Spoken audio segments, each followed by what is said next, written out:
The lunch that changed everything. The late afternoon sun slanted through the tall oak trees in Riverside Park, casting long shadows across the worn wooden benches and gravel pathways where children's laughter usually filled the air. But today, as Kenny Rogers sat alone on a bench near the old gazebo, the park felt unusually quiet and peaceful. He'd been driving through this small Tennessee town on his way back to Nashville when a sudden need for solitude had drawn him to pull over and find a place to think. The past few weeks had been particularly difficult. Kenny was going through one of those periods that every artist faces, a time when the music industry seemed more focused on youth and trends than on the timeless values of storytelling and genuine emotion that had always driven his career. At 72, he was being told subtly and not so subtly that his time had passed, that audiences wanted something newer, flashier, more contemporary than what he had to offer. Kenny adjusted his worn baseball cap and pulled his jacket tighter against the autumn chill. He'd chosen this particular bench because it was somewhat isolated from the main playground area, giving him a clear view of the small pond where ducks paddled lazily, while also providing the kind of peaceful solitude he needed to sort through his thoughts. The bench itself showed signs of decades of use. Initials carved into the weathered wood, paint worn smooth by countless hands, a memorial plaque barely visible under years of accumulated grime. As he sat contemplating whether it might be time to step back from the demands of the music business and focus on family and personal projects, Kenny noticed a small figure approaching from the direction of the playground.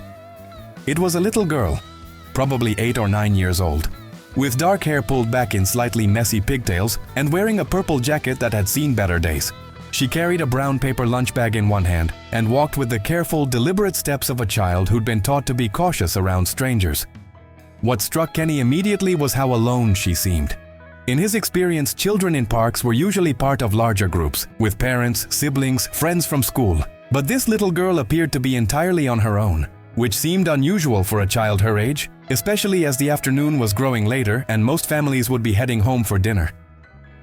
The girl sat down on a bench about 20 feet away from Kenny's, close enough for him to observe her, but far enough to respect the unspoken boundaries that adults maintain around unaccompanied children. She opened her paper bag with careful movements and began to arrange its contents on the bench beside her. A peanut butter and jelly sandwich wrapped in plastic wrap, a small bag of generic brand potato chips, an apple that had seen better days, and a juice box that looked like it had been saved from a school lunch program. Kenny found himself watching with growing concern as the little girl surveyed her modest meal. There was something about the way she handled the food, checking the apple for soft spots, smoothing out the wrinkled plastic wrap around her sandwich, that suggested this might be all she had to eat for a while.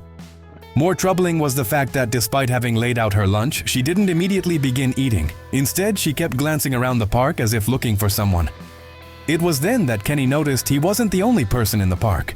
An elderly man had taken a seat on another bench, this one closer to the pond. The man appeared to be homeless. His clothes were layered and mismatched in the way that suggested they were all the possessions he owned, and he carried a worn duffel bag that probably contained everything important in his life.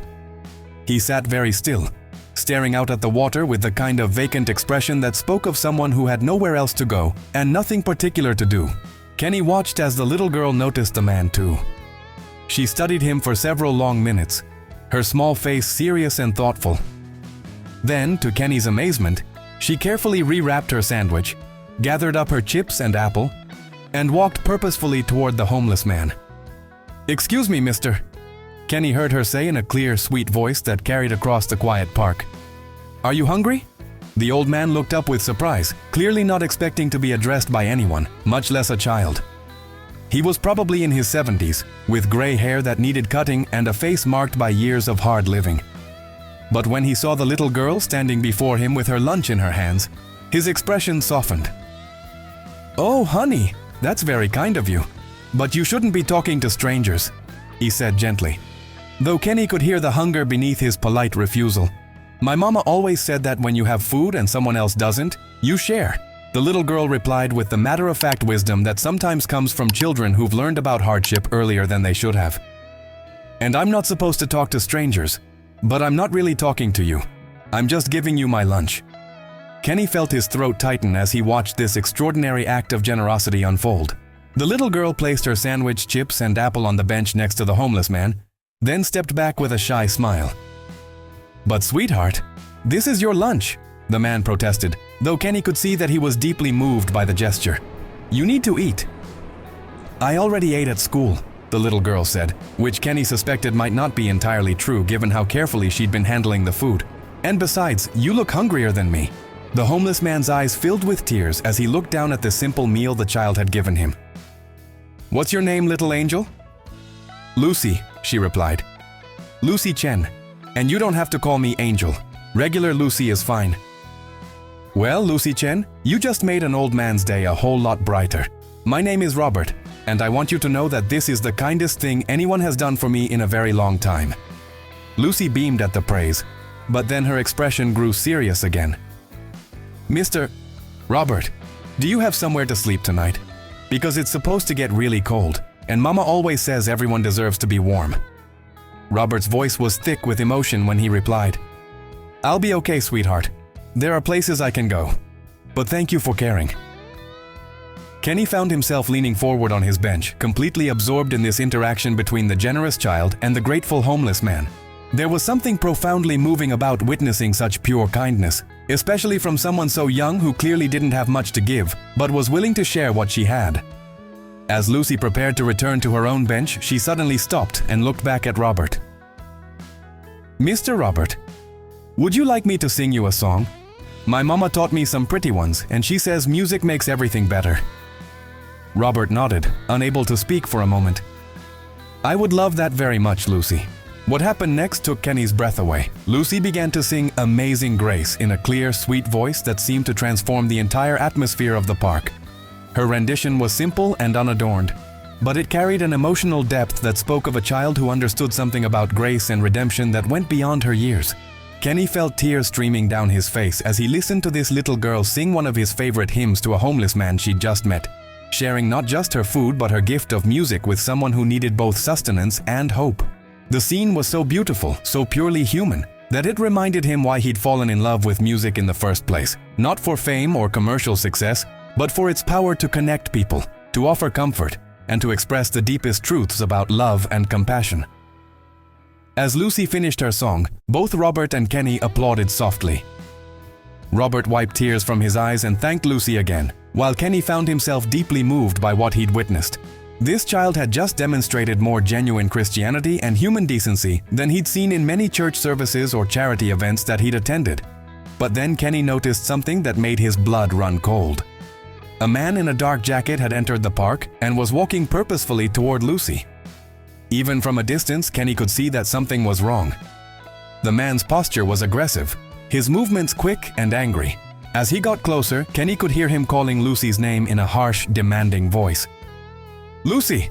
Lucy, get over here right now!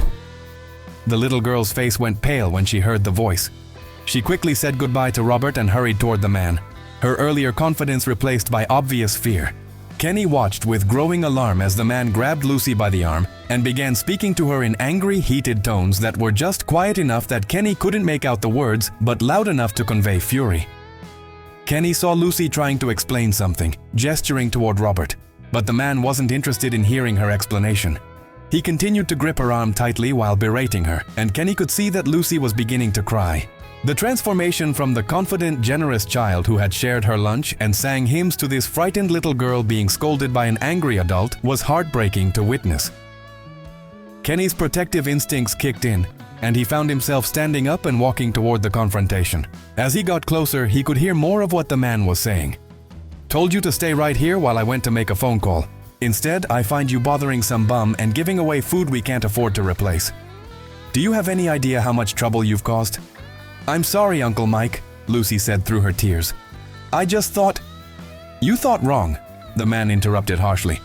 We've talked about this before. We don't have money to be feeding every person on the street who claims to be hungry. That food was supposed to last you until tomorrow. Kenny realized that this must be Lucy's guardian.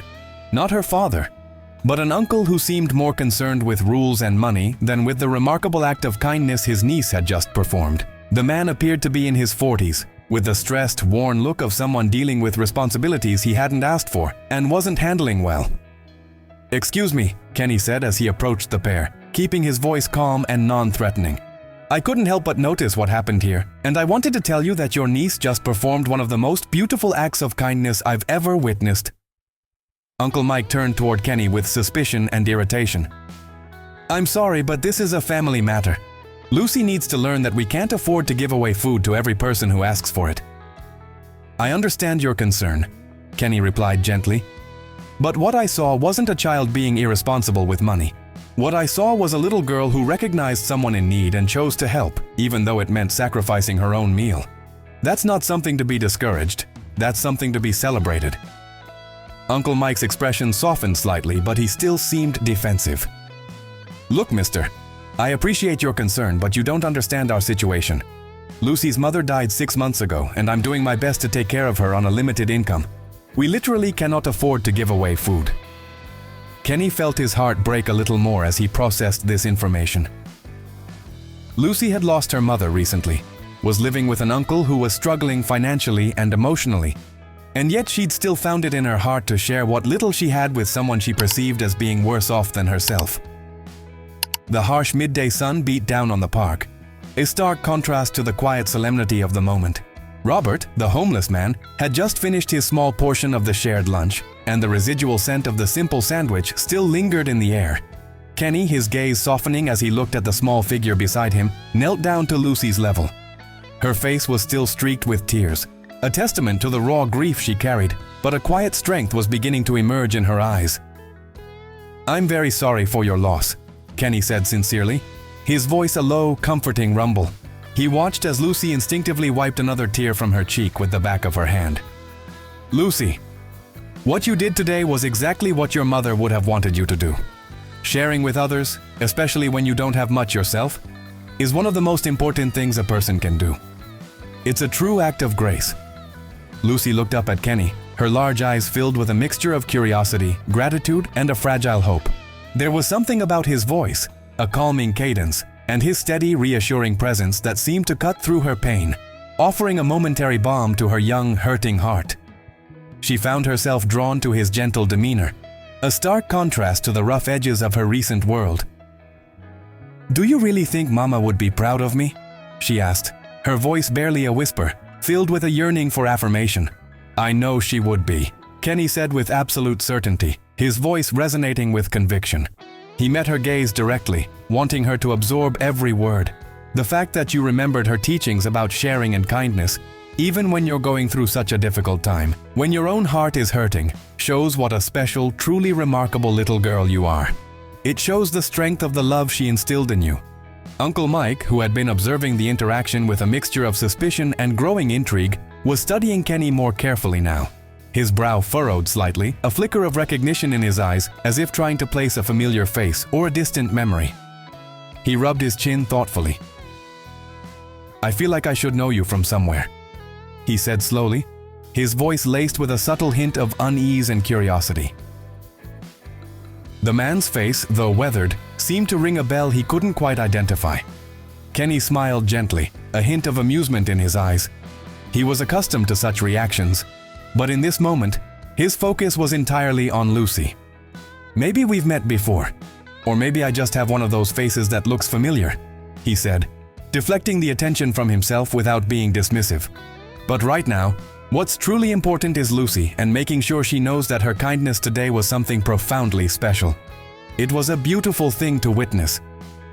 Kenny then shifted his position slightly, leaning in closer, once again bringing himself to Lucy's eye level. His posture conveyed an earnest desire for connection, a genuine interest in her. Lucy, can I ask you something? Where did you learn to sing so beautifully? That hymn. It was truly moving. Lucy's face brightened subtly despite the lingering dampness of her tears. A small, shy smile touched her lips as she spoke of her mother. My mama taught me. She used to sing all the time. When she was cooking, the pots clanking softly in the background. When she was cleaning, humming along to the radio. When I was scared at night, her voice a soothing lullaby. She said music was like a prayer that everyone could understand, no matter what language they spoke or where they came from. Kenny felt a familiar, poignant tightness in his chest, a sensation that always accompanied moments of profound realization about the true essence of music. This little girl's mother, a seemingly ordinary woman, had intuitively understood something profound about music, something that many celebrated. Professional musicians caught up in the commercial machinery of the industry often failed to grasp. Your mama was very wise, Kenny murmured, his voice laced with genuine admiration. "And the way you sang to Mr. Robert just now, that was exactly like a prayer. You gave him something he needed even more than food, more than physical sustenance." "What's that?" Lucy asked, her large eyes wide with genuine curiosity, completely absorbed in Kenny's words. She tilted her head slightly, eager to understand. "Hope?" Kenny replied simply, allowing the single word to hang in the air, weighted with meaning. "You reminded him that there are still good people in the world, people who care about others and want to help. You showed him that even in his darkest moments, he's not invisible. That's a gift, Lucy, a profound gift that's worth more than any amount of money could ever buy." He looked from Lucy to Robert, who was still sitting quietly, his eyes fixed on some distant point, but with a new, subtle light within them. Uncle Mike, who had been listening to this conversation with growing interest, felt his initial defensiveness slowly melt away, replaced by a sense of grudging respect and a deepening understanding. He shifted his weight, his gaze softening as he looked at his niece. "Lucy's always been a generous kid," he said quietly, almost to himself. "Maybe too generous for our circumstances sometimes. Her mother was the same way, always trying to help everyone, even when we barely had enough for ourselves, often stretching our meager resources to their absolute limit." A sigh escaped him, heavy with the burden of past struggles. Kenny stood up, his height casting a gentle shadow over Lucy. He looked at Uncle Mike with a gaze that held deep understanding, devoid of judgment. He could see the fatigue etched on the man's face, the worry lines around his eyes. "I imagine you're doing the best you can in a very difficult situation," Kenny said, his voice empathetic. "Taking care of a child when you're grieving and struggling financially can't be easy. It's a tremendous burden for anyone to carry." "It's not," Uncle Mike admitted, his voice raw with unspoken anxieties. He ran a hand through his thinning hair. "And sometimes I feel like I'm failing her.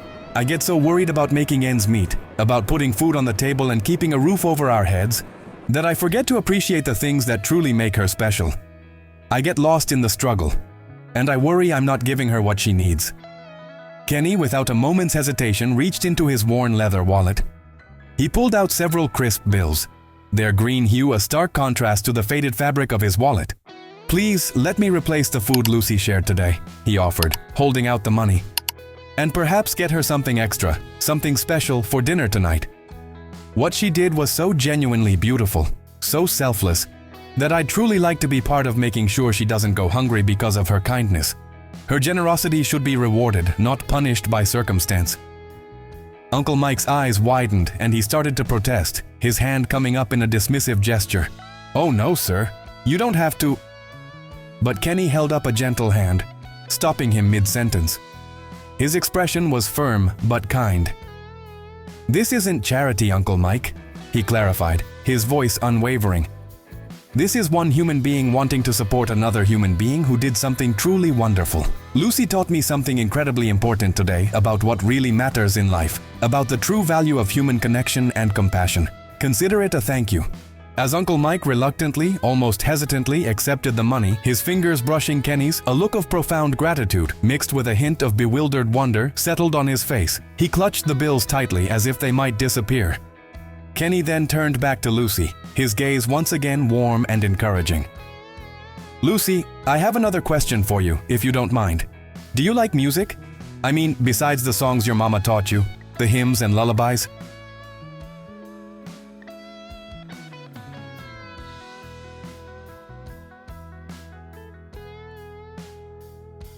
Lucy nodded enthusiastically, her earlier sadness momentarily forgotten, replaced by a spark of pure, unadulterated excitement. Her eyes, still slightly red from crying, now shone with a newfound light. "I love music. Mama and I used to listen to all kinds of songs on the radio, country, pop, even some old blues. She said that good music tells stories that help people understand each other better, stories that can bridge gaps and heal hearts." Kenny smiled, a genuine, heartfelt smile that reached his eyes. He thought about how perfectly Lucy's mother had described the power and purpose of music, a description that resonated deeply with his own lifelong philosophy. "Your mama was truly a remarkable woman," he mused aloud. "Would you like to learn more about music, Lucy? Maybe learn to play an instrument, like a piano or a guitar?" Or even learn to write your own songs, to tell your own stories. Lucy's eyes went wide, reflecting the sky above them. The idea seemed almost too fantastic to be true. A dream whispered only in her imagination now suddenly brought into the realm of possibility. "Could I really do that?" she breathed, her voice filled with awe. "I always wondered what it would be like to make music instead of just listening to it. To create something beautiful myself." Kenny looked at Uncle Mike, who was watching this entire exchange with growing amazement, a slow dawning of disbelief on his face. The man seemed utterly flummoxed by the turn of events. "Would it be all right if I arranged for Lucy to have some music lessons?" Kenny asked, his voice calm and reassuring. "There are some wonderful teachers in town who work specifically with children, who can nurture young talent, and I'd be more than happy to cover the cost of the lessons, as well as an instrument if needed." Uncle Mike stared at Kenny, his mouth slightly agape. The question seemed to short-circuit his understanding. I don't understand," he stammered, shaking his head slightly. "Why would you do this for someone you just met? For us?" The skepticism, born of years of hardship, was evident in his tone. Kenny thought carefully about how to answer that profound question. The truth, he knew, was complex and multifaceted. He was profoundly moved by Lucy's innate kindness, her selflessness in the face of her own grief. He was undeniably impressed by her natural musical ability, the purity of her voice. Her circumstances, so similar to his own humble beginnings, resonated deeply within him, stirring old memories. But more than anything, he was profoundly inspired by the way this small, resilient little girl had managed to maintain her boundless generosity and unwavering hope despite facing loss and hardship that would have undoubtedly broken many adults. She was a beacon, a living testament to the enduring power of the human spirit. "Because," Kenny said finally, his voice clear and resonant, "Lucy reminded me today why music truly matters. She used her pure voice to bring comfort and solace to someone who desperately needed it, someone who felt forgotten. And she shared what little she had, even when she herself didn't have much to share. Those are the essential qualities that make truly great musicians, artists who can connect with souls. But more importantly, Uncle Mike, they're the fundamental qualities that make truly great human beings." He felt a profound sense of clarity, a renewed purpose settling within him. Kenny then reached into his wallet once more, pulling out a business card. It was a simple, elegant card, bearing only his name and contact information. He handed it to a bewildered Uncle Mike. "My name is Kenny Rogers, and I work in the music business. If Lucy is truly interested in learning music, if this is something she truly wants, I'd like to help make that possible. Please don't hesitate to call me." Uncle Mike's jaw quite literally dropped. His eyes widened, and a slow, astonished look of recognition dawned on his face as he stared at the name on the card, then back at Kenny. The pieces clicked into place. "Kenny Rogers?" he exclaimed, his voice incredulous, a mixture of shock and awe. "The Kenny Rogers. The singer. You're the Kenny Rogers." The disbelief was palpable, almost comical in its intensity. The famous voice, the distinctive features, the gentle demeanor, it all suddenly made perfect, impossible sense. The man who had just offered to pay for music lessons for his niece was not just some kind stranger, but a living legend. The park, the simple act of kindness, the shared lunch, it all suddenly seemed imbued with a surreal, almost magical quality. Kenny nodded modestly. "That's me. And Lucy, whether you realize it or not, you just taught Kenny Rogers something important about kindness and music and what really matters in this world." Lucy looked up at Kenny with wide eyes, though it was clear that his fame meant less to her than his kindness. "Are you really going to help me learn music?" "If you want to learn, and if your Uncle Mike agrees, then yes, I'd be honored to help you learn music," Kenny replied. "But first, I want you to promise me something." "What?" Lucy asked eagerly. "Promise me you'll never stop being the kind of person who shares her lunch with someone who's hungry, even when that means you might go without."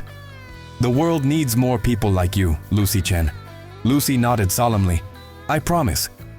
"Mama always said that the best way to honor people who love you is to love other people the same way." Kenny felt tears welling up in his eyes again. This little girl, who had lost so much and had so little, understood more about love and human connection than many adults he'd met in the music industry. Her mother had clearly been an extraordinary woman to have raised such a compassionate, wise child. Over the next few weeks, Kenny found himself thinking constantly about Lucy and their encounter in the park. He arranged for her to begin piano lessons with one of the best teachers in town. and he made sure that Uncle Mike had the financial support needed to provide Lucy with a stable, nurturing environment. But more than that, Kenny found that Lucy had changed something fundamental in his perspective on his own life and career. The feelings of obsolescence and irrelevance that had been plaguing him began to fade as he realized that his true purpose wasn't to chase trends or compete with younger artists. His purpose was to use his platform and resources to recognize and nurture the kind of authentic human goodness that Lucy represented. Music, he understood now, was just the vehicle.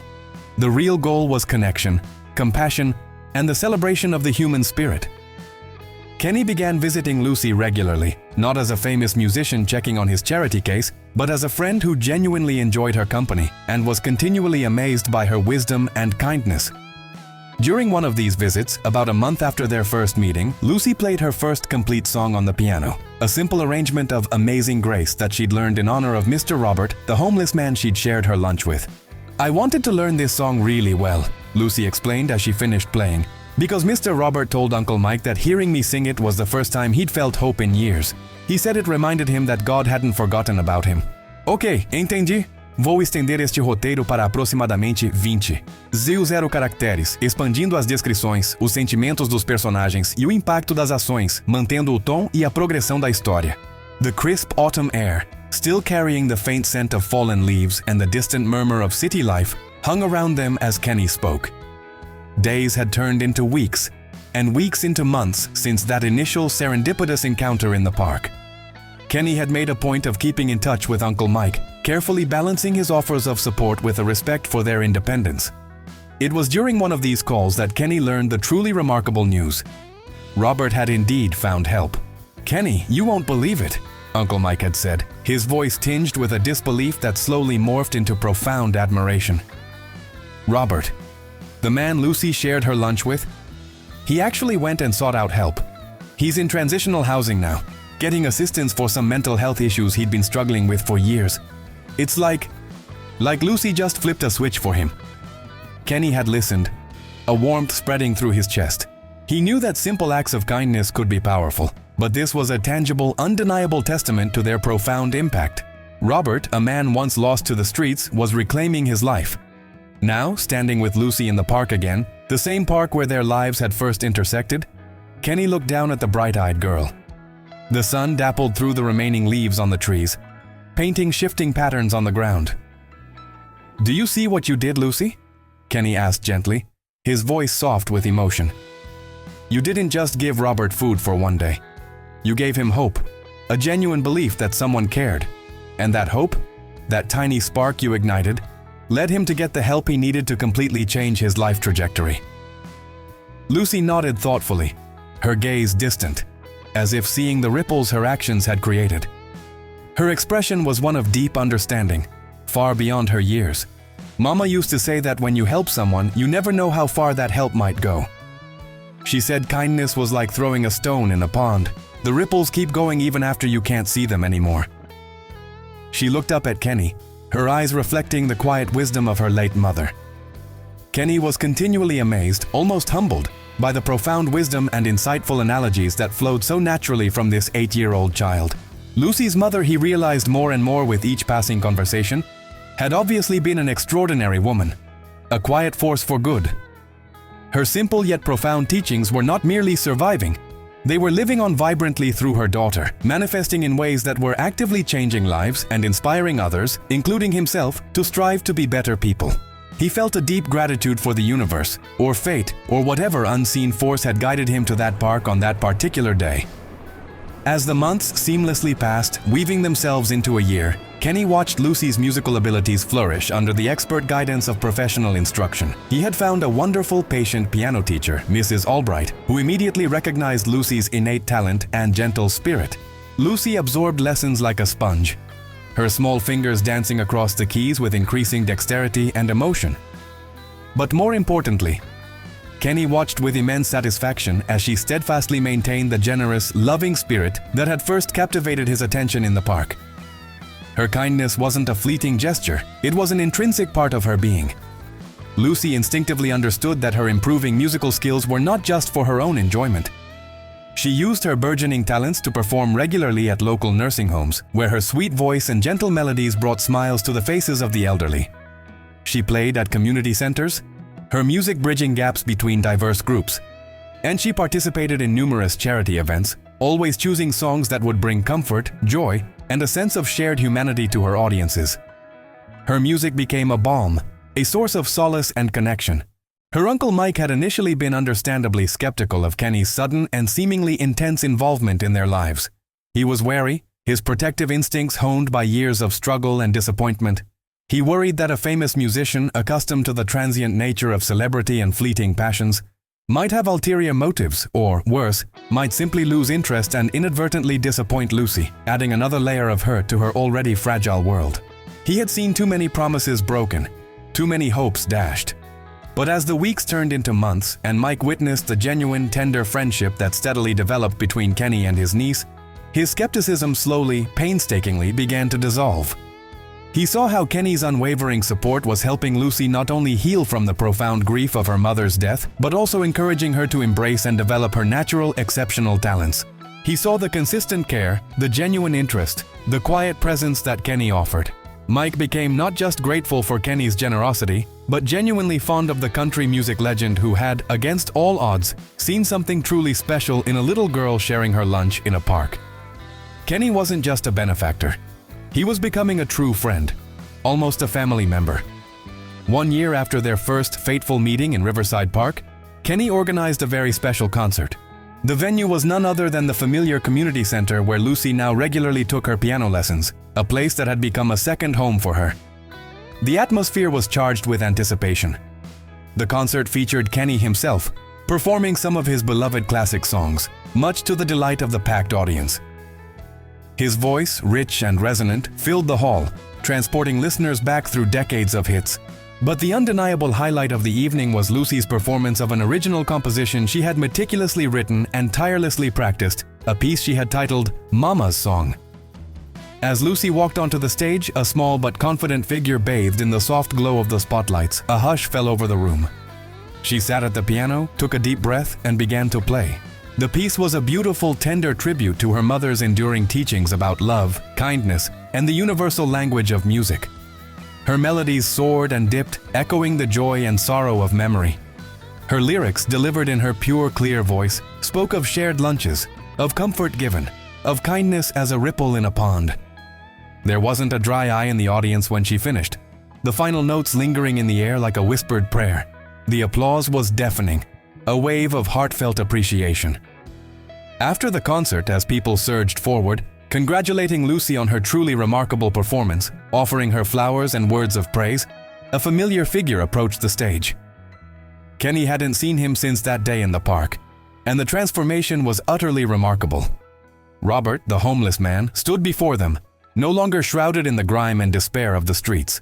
He was clean-shaven, impeccably dressed in simple but well-fitting clothes, and carried himself with the quiet dignity of someone who had not only reclaimed his life, but his self-respect as well.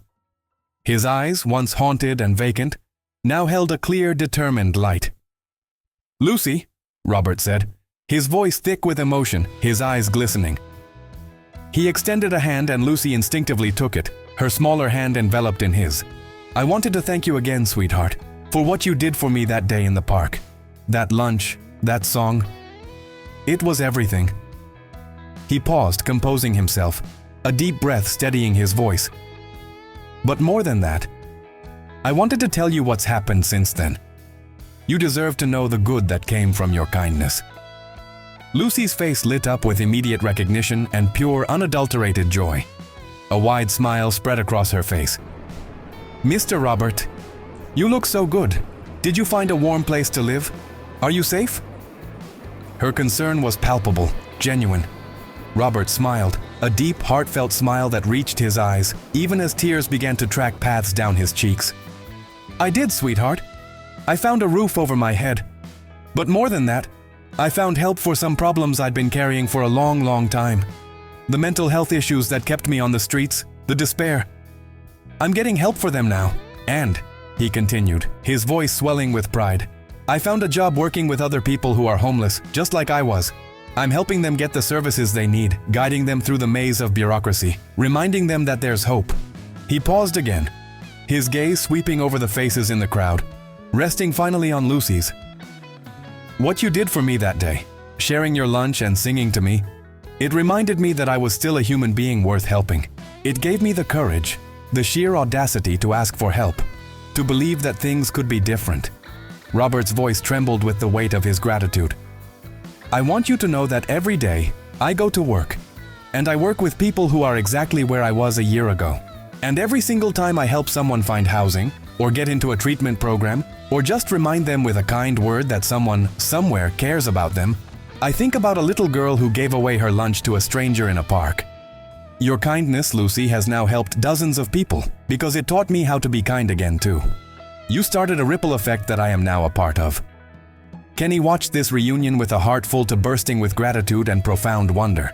Lucy's simple, unpretentious act of sharing her lunch, born of pure empathy, had indeed created ripples that continued to spread, touching lives in ways that none of them, not even Kenny in his most optimistic moments, could have possibly imagined.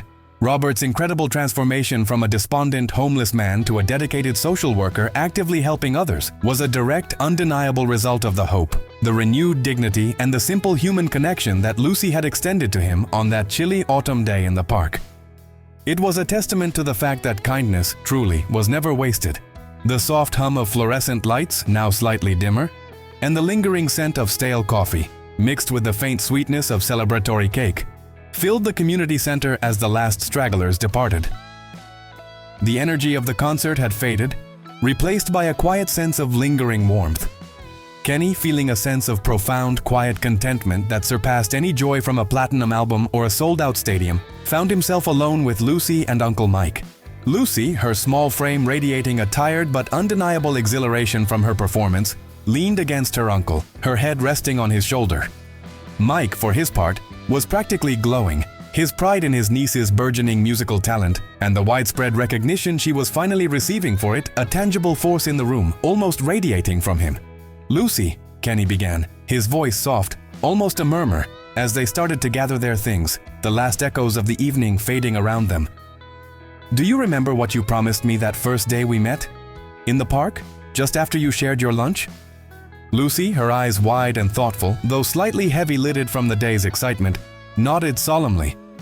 Her memory, as Kenny had learned, was remarkably sharp, especially when it came to promises. I promised I would never stop being the kind of person who shares her lunch with someone who's hungry, she recited, the words familiar and deeply ingrained. And have you kept that promise? Kenny asked, his voice a gentle challenge, but one filled with immense pride and affection. He knew the answer, but he wanted to hear it from her, to see her acknowledge her own profound impact. Lucy paused, a thoughtful frown momentarily creasing her brow as she considered her actions over the past year. Then, her face dissolved into a wide, triumphant smile, radiating inner light. I think so. I shared my piano music with the people at the nursing home when they were sad, playing their favorite old songs. I gave my Halloween candy to the little kids whose families couldn't afford costumes, so they could have a treat too. And last week, I taught the new girl at school how to play Twinkle Twinkle Little Star on the piano because she looked lonely at recess. Kenny knelt down, just as he had that pivotal day in Riverside Park, bringing himself to Lucy's level. Their eyes met, a silent language of understanding passing between them. His eyes, usually holding a hint of weariness from years spent navigating the often cutthroat music industry, now sparkled with genuine, unadulterated warmth and admiration. Lucy, you've done something even more important than just keeping your promise to me, or even to your mama. You've inspired other people to make the same promise. Robert is helping homeless people now, actively working to uplift them. Your Uncle Mike started volunteering at the food bank after he saw how your kindness changed Robert's life, how a single act could ripple out. And, Kenny continued, placing a hand gently on his own chest, I've been using my concerts, my platform, to raise money for music programs in schools where kids might not otherwise get to learn instruments, giving them the same chance you've had. Kenny paused again, allowing his profound words to sink into Lucy's young mind, his gaze fixed on her bright, attentive eyes. The weight of his statement was clear, yet delivered with a gentle grace. Do you understand what that means, sweetheart? Your simple decision to share your lunch that day has helped hundreds of people now, perhaps even thousands, through a chain of kindness. Your mama's teachings about kindness and sharing, her beautiful philosophy of life, have spread far beyond anything she could have possibly imagined in her lifetime. Lucy was quiet for a long, reflective moment, processing this truly profound information with the same seriousness and intensity that she brought to all important topics. She looked around the now quiet community center, her gaze drifting to the empty stage where she had just performed, perhaps imagining the echoes of her performance still lingering in the air, connecting her to all the lives she had touched. Finally, her voice a soft, almost reverent whisper, filled with a mixture of wonder and deep longing, she asked, "Do you think Mama knows about all the people we've helped?" The question, timeless and universal, hung in the quiet air between them. Kenny felt his throat tighten with emotion, a familiar lump forming that he had to swallow down. The raw, open question from a child so mature for her years always caught him off guard. "Lucy, I believe with all my heart that your mama knows, and that she's incredibly proud of the beautiful young lady you're becoming. But more than that, I think she's truly happy that her love and wisdom are still making the world a better place through you." As they walked out of the community center, the cool evening air a welcome contrast to the warmth inside. Kenny reflected on how much his own life had changed since that day in Riverside Park. Lucy's simple, selfless act of kindness had not only renewed his flagging faith in human goodness, but had also unexpectedly given him a profound new sense of purpose and direction. Instead of feeling obsolete and irrelevant, a relic of a bygone era in a constantly evolving industry, he now felt more connected to his true calling as a musician and, more importantly, as a human being than he had in years. The music industry would undoubtedly continue its relentless march forward. Trends would come and go with dizzying speed, and younger, fresher artists would continue to emerge, capturing the fickle attention of the masses. But Kenny now understood, with a clarity that resonated deep within his soul, that his true legacy wouldn't be measured in fleeting chart positions, the number of awards gathering dust on his shelf, or the size of his fan base. It would be measured in moments like these, in the countless lives touched by kindness, in the fragile hope restored to people who had once given up, in the ever-widening ripple effects of love and generosity that continued to spread long after the initial seemingly small act of caring. 5 years after their first meeting, a significant milestone arrived that filled Kenny's heart with an overwhelming sense of pride and joy. Lucy, now 13 years old and a truly accomplished pianist and singer, had received an invitation to a prestigious summer music program for gifted young musicians. The program was renowned for its rigorous curriculum and its ability to nurture exceptional talent. While the acceptance itself was a source of immense satisfaction, it was the accompanying letter that truly moved him, bringing fresh tears to his eyes. "Dear Kenny," Lucy had written, her handwriting now careful and mature, reflecting her growing understanding of the world. "I wanted you to know that I've been accepted into the music program, but that's not the most important thing I have to tell you. The most important thing is that I've decided what I want to do with my life. I want to be a music therapist so I can use music to help people who are sad or sick or lonely, just like Mama taught me to do and like you've shown me with your kindness. I want to spend my life sharing music with people who need it, because you taught me that the best way to honor the gifts we've been given is to use them to help others. Thank you for seeing something special in a little girl who shared her lunch and for helping me become someone who can share even more." Kenny read the letter 3 times, each reading bringing fresh tears to his eyes. He traced the words with a trembling finger, marveling at the depth of insight and purpose contained within them. Lucy had blossomed into exactly the kind of person her mother had hoped she would become. Talented beyond her years, profoundly generous in spirit, wise far beyond her age, and utterly committed to using her gifts in service of others. But more than that, she had become a living, breathing example of how one seemingly small act of kindness, witnessed and meticulously nurtured by caring adults, could expand and grow into a lifetime of profound purpose and selfless service. The summer program was a pivotal moment, a stepping stone in Lucy's burgeoning journey. Kenny knew it would offer her an unparalleled opportunity to hone her already impressive skills, but he also knew that her true strength lay not just in her technical prowess, but in her empathetic heart. That heart, he reflected, was the true legacy of her mother, now amplified and directed by Lucy's own will and experiences. On the day Lucy left for her summer music program, the air at the community center buzzed with a mixture of excitement and tender farewells. Kenny, Uncle Mike, and dozens of friends and community members gathered to see her off. The scene was a vibrant tableau of the lives Lucy had touched. Robert, now working part-time at a local shelter and looking healthier than Kenny had ever seen him. Families from the nursing home, their faces etched with gratitude. the new girl from school clutching a small handmade card for Lucy. As Lucy hugged everyone goodbye, a stream of well-wishers offering heartfelt goodbyes and good luck wishes, she saved Kenny for last. She approached him with a determined step, her eyes shining with unshed tears and a deep unspoken understanding. "Thank you," she whispered, her voice thick with emotion, as she hugged him tightly, burrowing into his embrace. "For helping me keep my promise to Mama." Kenny held her close, a wave of profound emotion washing over him. He felt the weight of years, the echoes of their first meeting, the countless conversations, the shared laughter and quiet moments. "Thank you," Kenny replied, his voice a little hoarse, "for reminding me what promises are worth keeping." It was a simple statement, yet it carried the weight of his own rediscovery, his own renewed faith in the world, and his place within it. As Kenny drove home that day, the quiet hum of his car engine a backdrop to his thoughts, he reflected on the profound truth that Lucy had taught him in that park 5 years earlier. In a world that often seemed to relentlessly value wealth, fleeting fame, and raw power above all else, a small girl, armed with nothing but a packed lunch and an innate sense of compassion, had demonstrated that the most important things in life were, in fact, kindness, unwavering generosity, and the simple yet profound willingness to share what we have with others, even when we don't have much to share ourselves. It was a lesson he, a man who had once stood at the pinnacle of the music industry, had almost forgotten. Lucy's story had, in essence, become an inseparable part of Kenny's own story, intricately woven into the very fabric of his understanding of what it truly meant to live a meaningful life.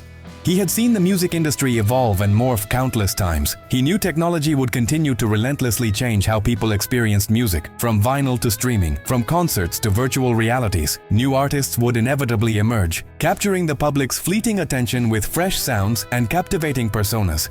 But the fundamental human need for connection, for compassion, for empathy, and for the enduring light of hope would remain constant, an immutable truth. And this need, he now understood with crystal clarity, would always be best served by people like Lucy, who instinctively grasped that the greatest gift we can ever give is our genuine willingness to care for one another. Kenny had entered that park 5 years ago, feeling profoundly discouraged about his own relevance and sense of purpose. His career had stalled, the accolades felt hollow, and a pervasive sense of emptiness had begun to creep into his days. He left it with a renewed understanding of what truly mattered in the grand scheme of things, and, more importantly, with a steadfast commitment to use his remaining years to nurture and celebrate the kind of pure human goodness that Lucy so perfectly represented. In helping Lucy develop her extraordinary musical talents, Kenny had, almost serendipitously, rediscovered his own true calling. Not just as an entertainer who performed on grand stages, but as someone who could recognize and wholeheartedly support the extraordinary potential that existed, often hidden, in ordinary people. The simple lunch that Lucy shared with a homeless stranger had indeed changed everything, not just for Robert, who found renewed hope and much-needed help, not just for Lucy, who discovered her lifelong calling, and not just for Kenny, who rediscovered his sense of purpose. It had in fact changed countless others who had been touched, directly or indirectly, by the ever-widening ripple effects of one child's simple, unpretentious act of kindness. It was a powerful, undeniable reminder that we never truly know when our smallest gestures might have the most profound and far-reaching impact, and that the most significant and transformative changes in the world often begin with someone caring enough to share what they have with someone who desperately needs it. Years later, when people, often younger journalists or curious fans, would ask Kenny about the single most important moment in his long and illustrious career, he wouldn't recount tales of his biggest hits, his record-breaking albums, or his sold-out stadium tours. Instead, a serene smile would always grace his lips, and he would tell them, with unwavering conviction, about a little girl in a park who gave away her lunch to a hungry stranger and sang him a hymn. He would describe in vivid detail how that singular moment of pure, unadulterated human kindness had, against all odds, restored his flagging faith in everything that truly mattered. Because sometimes, he would conclude, the most important lessons in life come from the most unexpected teachers. And sometimes the greatest music we can ever hope to hear is simply the profound, resonant sound of one human heart reaching out with compassion to help another. If this story touched your heart, please take a moment to like this video and share it with someone who needs to be reminded of the power of simple kindness. Subscribe to our channel for more inspiring stories about how small acts of generosity can create profound changes in the world, and leave a comment below about a time when someone's kindness changed your perspective on life. Sometimes the most important moments come disguised as ordinary encounters, and sometimes the greatest gifts we can give cost us nothing but mean everything to those who receive them.